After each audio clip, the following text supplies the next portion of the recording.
Welcome into the Wiltfong Whiparound with Steve Wiltfong. I'm your host, Josh Newberg. Today's Monday, August 26th, and I am back after being off for a week. First, we got to shout out JD Piquel for keeping the Whiparound going while I was gone. Shout out to him. He did a great job. Loved it. So we're going to get going here. A lot to talk about. Lock in. You guys hit subscribe to the On3 Recruit channel, the best recruiting channel on all of YouTube. Also, right now, On3 for just $1. Use promo code FONG1 and head into the season locked into the insiders at On3. Now is your time. I know you've been thinking about joining. Well, now you can for just $1. Use promo code FONG1. All right.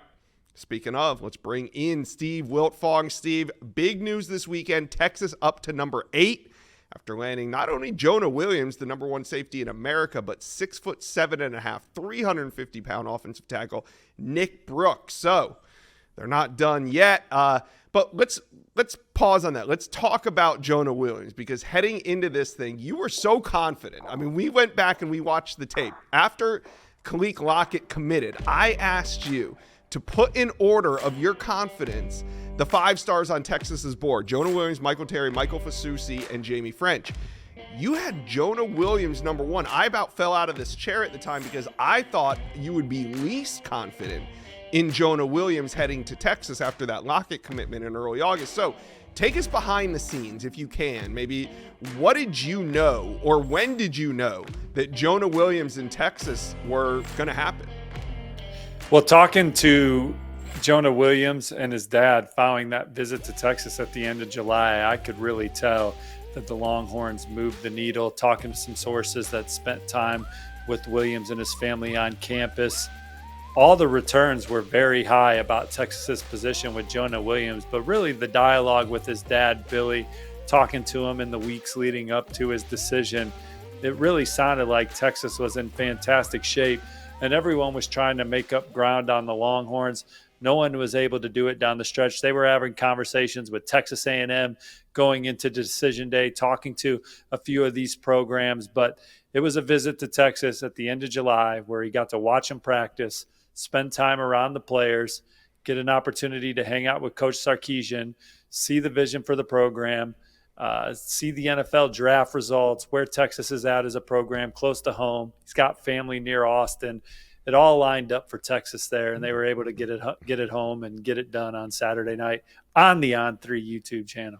Yeah, we had a great time here on the On3 YouTube channel hosting Jonah Williams Commitment. Earlier in the week, it was Michael Fasusi that picked Oklahoma over Texas on this channel. But let's stick with Jonah Williams. What are Horn fans getting in the electric 6'3.5", 205-pound safety, Jonah Williams?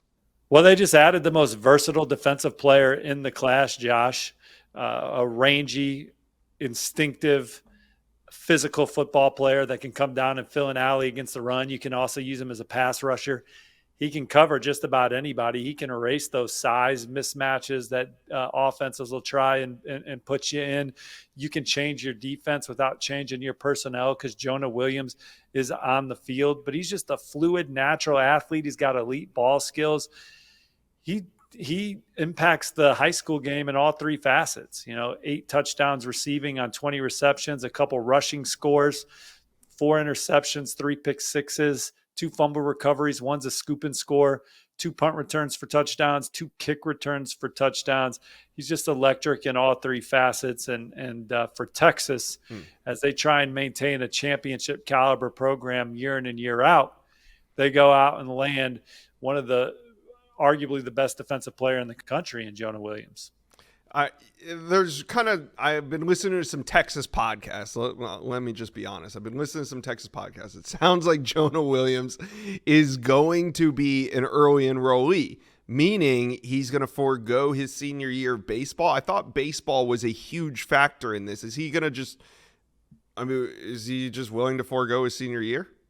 Well, he'll play baseball in college, but he was making a football decision all the way. That's his passion. That's where he sees himself playing professional sports. And so for him, he's going to get right in there and get to work on the football side of things and do some spring football. But I imagine he'll play a little spring baseball there in Austin as well. Coach Sloss was very impactful in this recruitment as well. It was a relationship that went back to Texas A&M. Now he's the Texas baseball coach.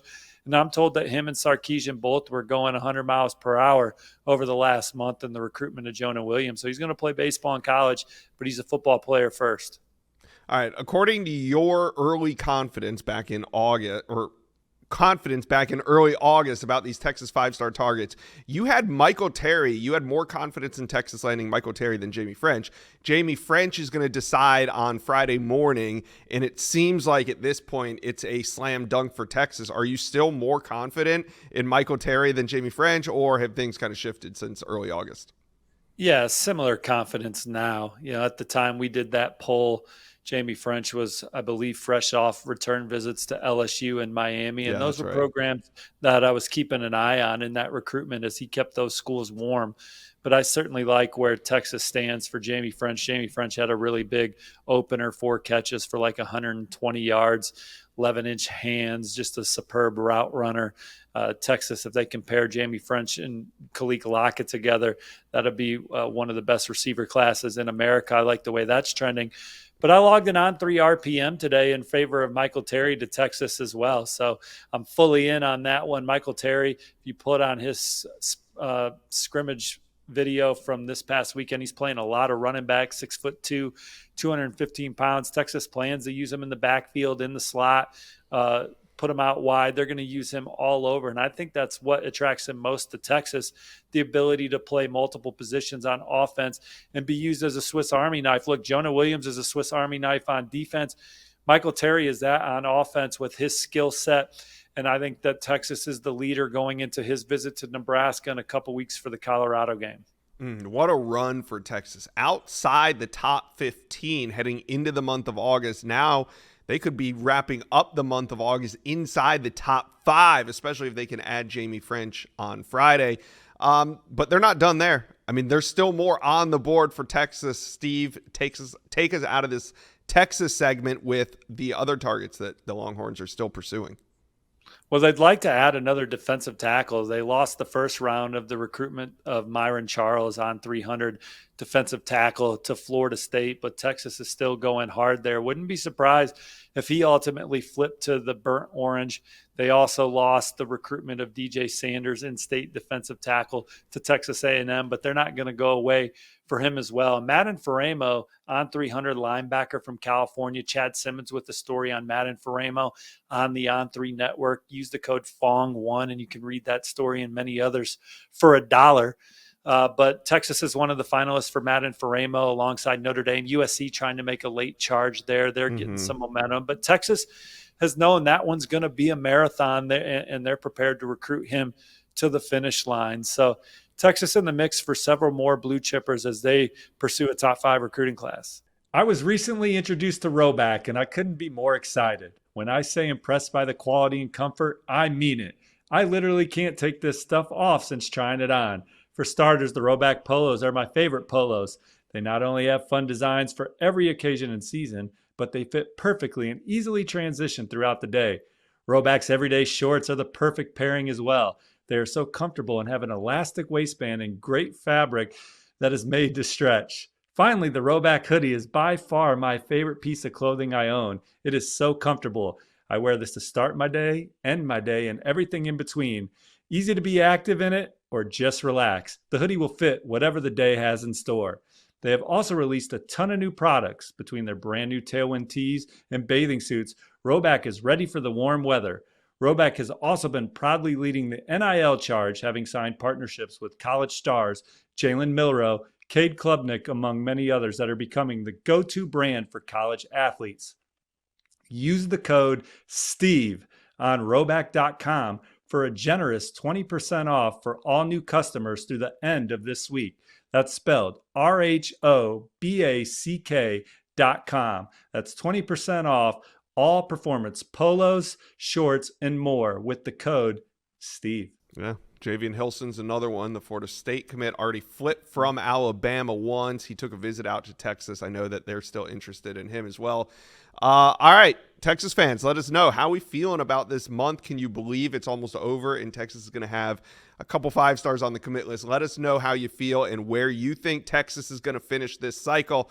All right, Steve, let's talk about Utah wide receiver Jerome Myles. This is a really intriguing recruitment that is now coming into focus. We probably didn't talk about the number 42 ranked player in the country enough. He's the number 8 ranked wide receiver. He goes 6'3", 215, and his recruitment's blowing up with recent offers from Georgia and Ohio State. You also got USC, A&M, and Utah involved.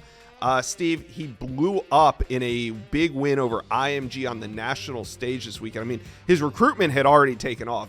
Teams had already known about him well before this IMG game. But take us behind the scenes of this recruitment. Where's he at?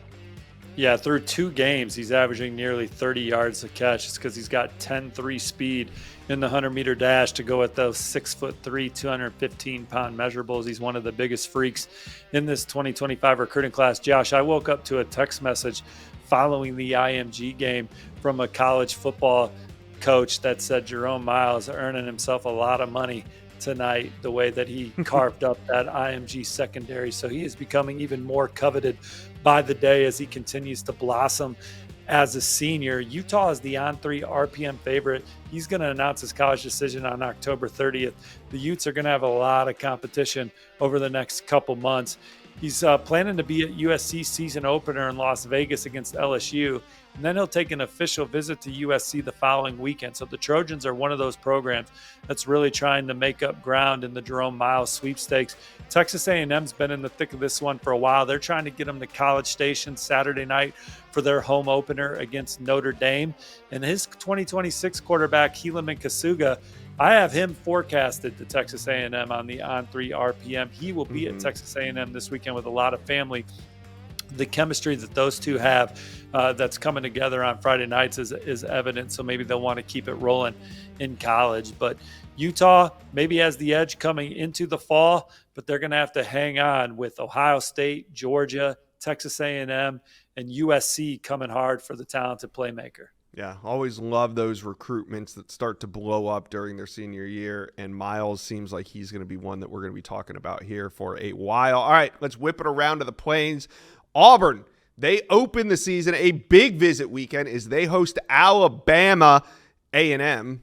One of the big names that'll be on hand is Deuce Knight. The Deuce Knight is committed to Notre Dame, but he's been flirting with the Tigers now for what seems like a month. We've had him on Flip Watch. He'll be on the Plains this weekend. What's going on with Deuce Knight and Auburn and Notre Dame for that matter? Keep him on Flip Watch. Still love where Auburn stands for Deuce Knight coming into his upcoming visit to Auburn. He was also at Big Cat Weekend, coming with several family members. Several sources believe that Deuce Knight ultimately will end up with Auburn. But you talk to some other sources, they say, hey, he still may visit Ole Miss. He's trying to get back to Notre Dame. He's in no rush to decide. But I think that the majority of my sources believe that he'll be in Auburn's class. And so that's why I continue to roll with the Tigers on the on-3 RPM. And then for Notre Dame, they're battling to keep Deuce Knight. They got their quarterback they got CJ Carr, another potential quarterback of the future on the roster right now, a true freshman that the returns on him are very strong for what he was able to show in the spring and then again in fall camp. And then they could evaluate senior quarterbacks and go from there. It's certainly a place where we've seen Notre Dame flip quarterbacks late in the Marcus Freeman era. They flipped Kenny Minchey from Pittsburgh. He's another talented young quarterback on the Notre Dame roster. So if Deuce Knight does ultimately decommit in favor of Auburn or Ole Miss perhaps, we've seen Notre Dame be able to hit the quarterback market late in the cycle and land a quality arm. I have no doubt that they'd be able to do that again. And also, it's exciting that you have CJ Carr on the team for the next few years. Let's stick with Auburn here for a second. What does a 5-star finish look like if we're talking Auburn recruiting down the stretch? Oh, man, Auburn's in on a lot of names right now, Josh. We have an article on the On3 front page, Wiltfong Whiparound, Fong 1. You can read that for $1.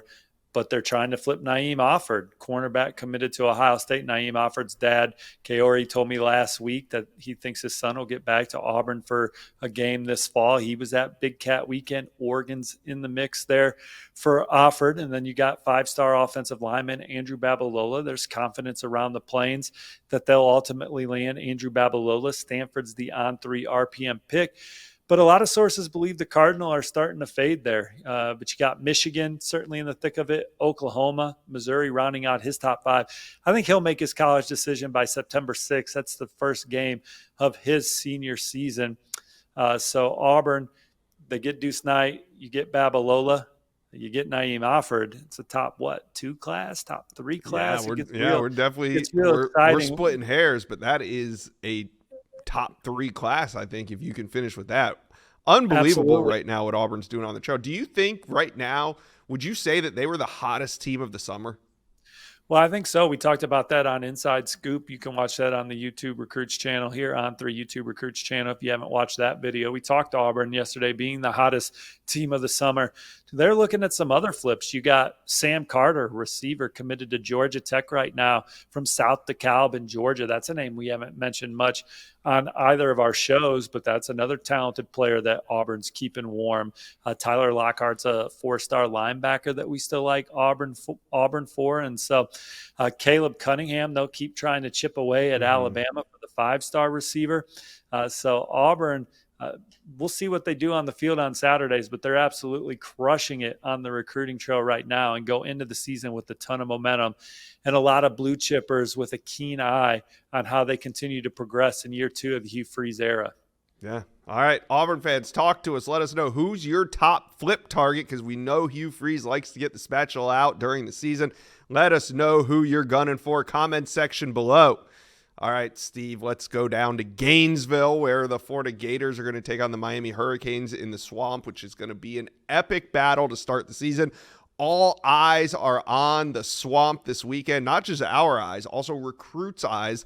One of the biggest names in the country is going to be on hand. That's DJ Pickett. Yes, DJ Pickett committed to LSU this summer. He's going to be there for the Florida Gator home opener. What are your thoughts on that?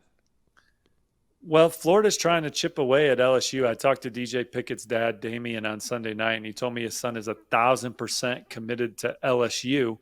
And he's going to visit LSU 3 times this season for the UCLA game, the Alabama game, and the Oklahoma game. What a tough, weird schedule for LSU as we navigate these new conferences and some of these ball games. But Florida, Billy Napier has taken that recruitment by the reins. He's been the Florida coach that's been in most touch with the Pickett family since the summer. And they've been to some big games inside the Swamp before. They were there last year when Florida knocked off Tennessee, dominated their rival in that ball game. And they're going to go through all the recruit stuff that Florida recruits do on a game day.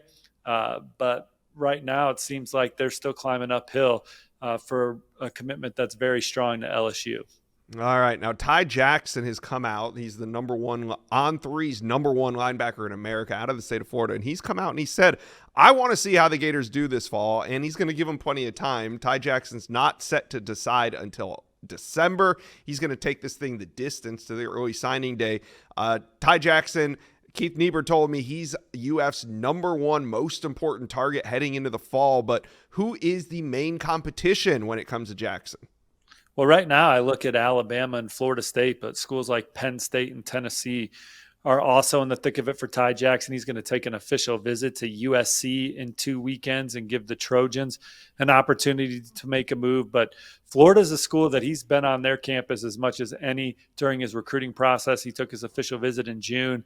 In July, all his favorites were trying to get him to come back. He decided to go back to Florida's campus at the end of July. But talking to his dad, Samaj, going into this Florida visit, he laid it out there.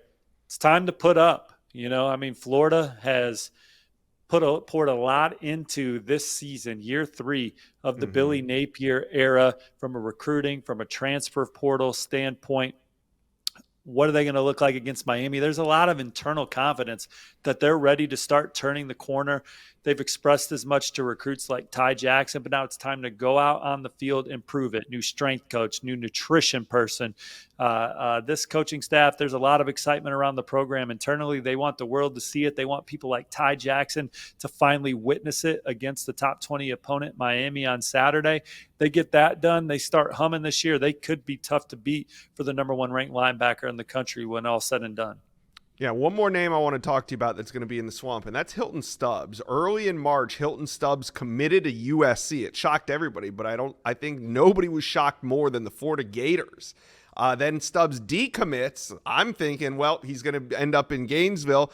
He takes a couple visits, ends up committing to the Miami Hurricanes. He's going to be expected to be back in Gainesville this weekend to watch these two teams. Is Hilton Stubbs one of these battleground recruitments that the Gators could maybe flip with a good season and a win against Miami? Well, Florida was on a lot of short lists for a lot of their top targets, and Hilton Stubbs is certainly one of them. We've talked about it before, Josh, on these shows. Florida has a season that they want to have this year. If they beat Miami on the field, Hilton Stubbs is definitely a name that you keep an eye on as this process continues, because he's always had a lot of love for Florida. Mm-hmm. He spent a lot of time in Gainesville. Similar to Ty Jackson and his family, I think he just wants to see what it looks like on the field. Are the Gators for real? Is this a program that can compete for SEC titles? Are they a program that's developing their players and putting them in position to be drafted as high as they want to hear their names? There's no question he likes the coaching staff, is comfortable around them, very comfortable when he's in Gainesville. But Florida's got to go out there and prove it for some of these prospects. Hilton Stubbs is another one. All right, and that's going to be a 3:30 kickoff in Gainesville in the swamp. There's going to be like 100 recruits there. And Steve, after the game, we're going to debut something new on this channel, a live show called The Recruit Reaction. So right after the Florida-Miami game, we're going to go live. You're going to have recruit reaction happening as we go live with the show. We're going to have recruits on the show potentially. It's going to be a fun thing. We're going to do this every Saturday. Actually, we're going to go live at some point every Saturday with a major recruit reaction show. There's nothing else like this in terms of recruiting on YouTube. Steve, I'm excited for this. No question, man. It's going to be fun. Going to be a lot of fun in the swamp for one of those two teams, Florida, Miami. Big opportunity for both. Miami trying to show, hey, we're also taking steps forward as a program. They've crushed the transfer portal. They had a top 5 recruiting class last cycle. There's a lot of expectation for Miami going into that game inside the swamp. And Miami, too, as they try and get back in the – well, I shouldn't say get back, but they're one of the front runners for 5-star defensive lineman Elijah Griffin. We all love Georgia there. But if Miami wins these games, has the kind of season they're trying to have, 11, 12 wins, they'll be fun to watch at the end of the cycle as well. Yeah, and, like everything we said about DJ Pickett in his visit to Florida this week, it also applies to Miami, and if they have a good year in year 3 under Mario Cristobal. So a lot of recruiting implications. Joshua Moore is a receiver committed to Florida right now that Miami was maybe the runner-up for. He'll be at the game. He's another one of those battlegrounds. So we're going to have all the recruit reaction after the show. We're going to talk all about the implications of the game as it pertains to recruiting. It's going to be a lot of fun. All right, let's talk a little Notre Dame. They offer 3 new wide receivers committed elsewhere, Jalen Cooper, Jace Brown, and Antavius Richardson. And also, they're still talking to Derek Meadows. So what's going on with Notre Dame and their need at the wide receiver position? Well, Marcus Freeman, Mike Denbrock, Mike Brown, that Notre Dame coaching staff, Chad Bowden, they want another dynamic guy at the wide receiver position in this class. All of those guys have those traits. You put on their film, their touchdown waiting to happen. They're all going to take official visits at various points. Cooper for the Stanford game, Jace for the Louisville game, Richardson for the Miami, Ohio game. So it'll be interesting to see who from that group ultimately ends up in the fold at Notre Dame. I don't think they strike out from those 3. And then dialogue remains with Derek Meadows, who had a nice touchdown grab over the weekend in the ball game against St. Thomas Aquinas. Notre Dame continues to have dialogue. They were at one point considered the favorite before LSU surged in the summer.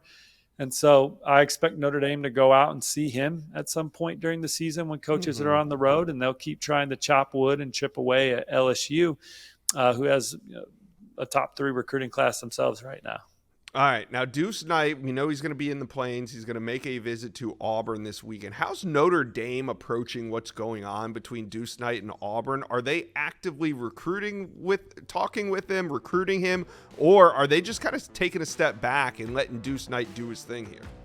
No, they're still recruiting Deuce Knight as if none of that's happening, and he's still having regular dialogue with Coach Godolgi, Coach Freeman, and the Notre Dame staff. Talks to the Notre Dame commits and tells them he plans to be back up in South Bend later this season. Maybe there's a visit to Ole Miss mixed in as well, but he's going to be at Auburn this weekend. I still think Auburn has the momentum in the Deuce Knight sweepstakes, but Notre Dame continues to work as status quo with him, and if something were to happen with Deuce Knight, Notre Dame could go out there and evaluate some senior film, go late on a guy, and we've seen them flip quarterbacks committed elsewhere in the Marcus Freeman era. They did that with Kenny Minchie, a 4-star recruit who was committed to Pitt. Notre Dame flipped him. I think that we would see something similar with the Irish if they did ultimately lose Deuce Knight.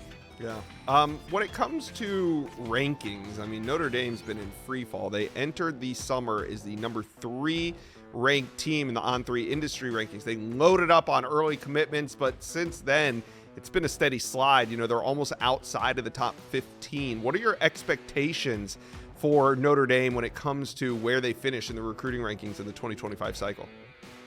Well, it's still a very talented class for Notre Dame. They just were one of the schools that got hot early and got most of their commitments in the fold, which then in turn put them very high in the recruiting standards. But they have one of the best offensive line classes in the country committed right now.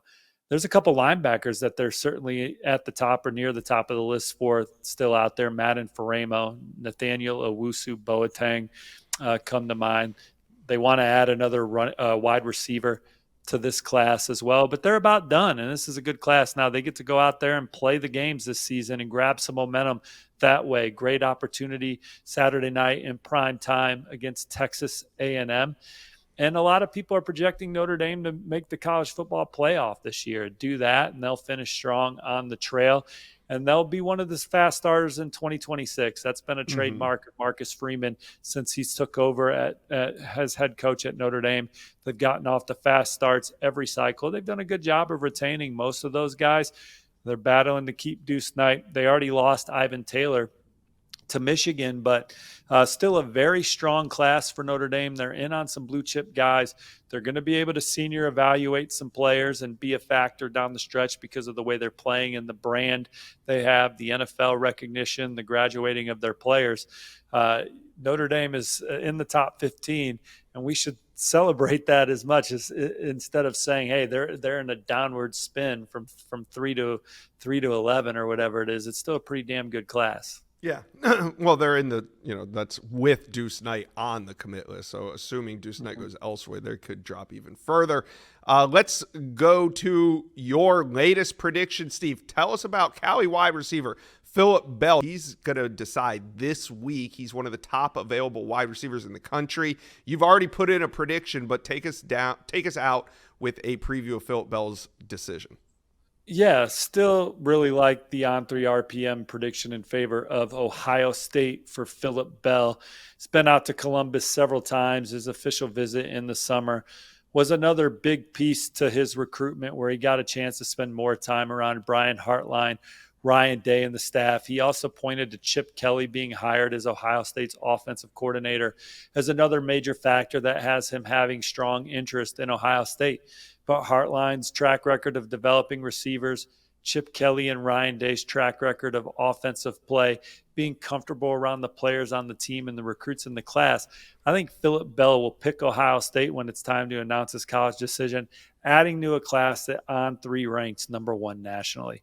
That'll do it for today's episode of Wiltfong Whiparound. We'll be back on Thursday previewing some of the biggest recruiting weekends in the country. We'll be talking more Florida Gators. We'll be talking Texas A&M. I'm sure we'll be talking Auburn, Georgia Clemson, a neutral site game that'll have some big-time recruits. West Virginia's got Penn State in town. There's going to be a lot to discuss on Thursday's show. You won't want to miss it, so hit like and subscribe to this channel so you're up to date on when the latest episodes drop. We'll see you on Thursday.